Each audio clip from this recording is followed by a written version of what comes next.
A quick preamble. If you're a regular reader of my rants, then you already know my opinions when it comes to frankenfoods, and specifically the worst frankenfood of them all, sugar.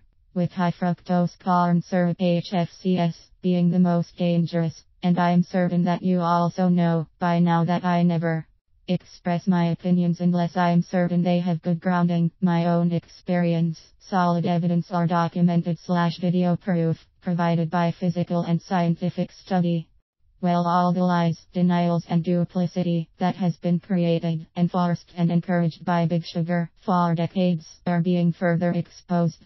The hidden secrets of the effects of all the extra sugar and HFCS added into our foods are becoming the public property that they always should have been.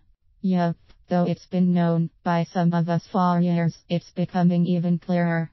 Heavily processed and refined sugars are definitely playing a massive role in the cause of obesity, heart disease, diabetes, Alzheimer's and cancer, not to mention the many other health-disrupting ailments that are certain to be affecting your teeth, blood flow or your gut. And if it makes you fat, it should be more than obvious that this poison has the ability to endanger your health in many other ways, and it most definitely does. Cutting to the chase. What they wanted hidden. Insulin resistance. In your muscles equal type 2 diabetes. In your brain equal Alzheimer's disease. In your liver equal fatty liver disease non-alcoholic. In your peripheral nervous system equal neuropathy. In your ovaries equal polycystic ovary disease. Cancers of all types. Sugar is cancer's greatest friend. It increases your chances of developing cancer, and if you already have cancer, it will feed on the sugar you consume and things will go from bad to worse. The scare tactics, a peek at the sneak.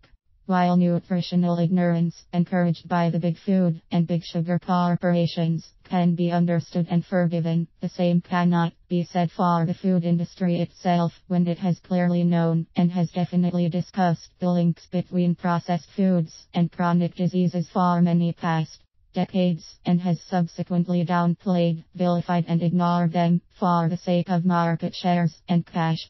1999, the city of Minneapolis, USA, saw a gathering of the CEOs, very rare as they would more normally be fighting each other for bigger cuts of the marketplace of America's largest food and beverage companies, actually the world's best known brands.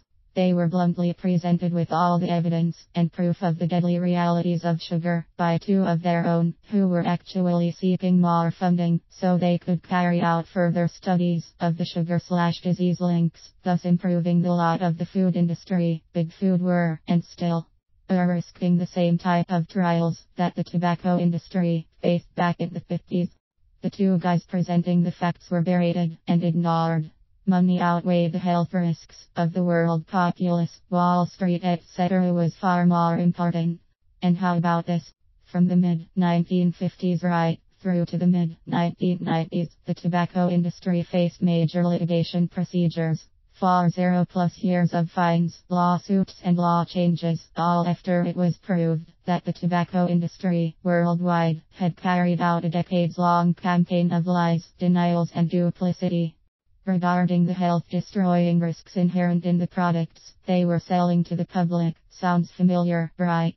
Investigations undertaken by the very best of investigators, including a top attorney who was previously involved in the tobacco litigations, have revealed that the food industry/sugar industry have been copying the same insidious, self-serving tactics that the tobacco industry had been using all those years ago. Damn scary. Could they be any more dishonorable? Yes, actually.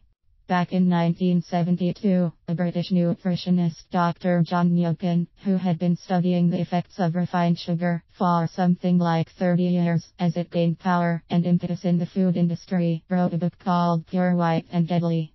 He scared the Sugar Association so badly that they resorted to long, painful and extremely successful smear campaign that ruined Dr. Youngkin's reputation and brought sugar research as a whole to a complete halt. And many years down the road, the white paper that the Sugar Association presented as proof that poor old John was a quack and that sugar was healthy and necessary. Sugar in the diet of man was found to have not only be filled with false information, but it was also found that the Sugar Association themselves had funded it, and they made it look as though it was the result of an independent study, and the world accepted it. Sad. But good news. The studies are back in full force, and what was hidden is being hidden. For Big Sugar and Big Food, the day of reckoning is close. A final anecdote. The basic premise is simple. If you want to avoid sickness and disease, avoid the poison. Avoid sugar at all costs. There are natural alternatives that won't destroy your health. Don't be deceived at your supermarket. Don't trust the food industry. Check the content lists of everything you take off the shelf. You'll be amazed and shocked at how much sugar has been added to the products you purchase, even the healthy foods. And it doesn't just end there. Artificial sweeteners are also killing people. Stop. There's a great video at this point at the Natural Health Sniper site. Go check it out if you have time. There's a whole lot more detail than I've written here. It's scary. *********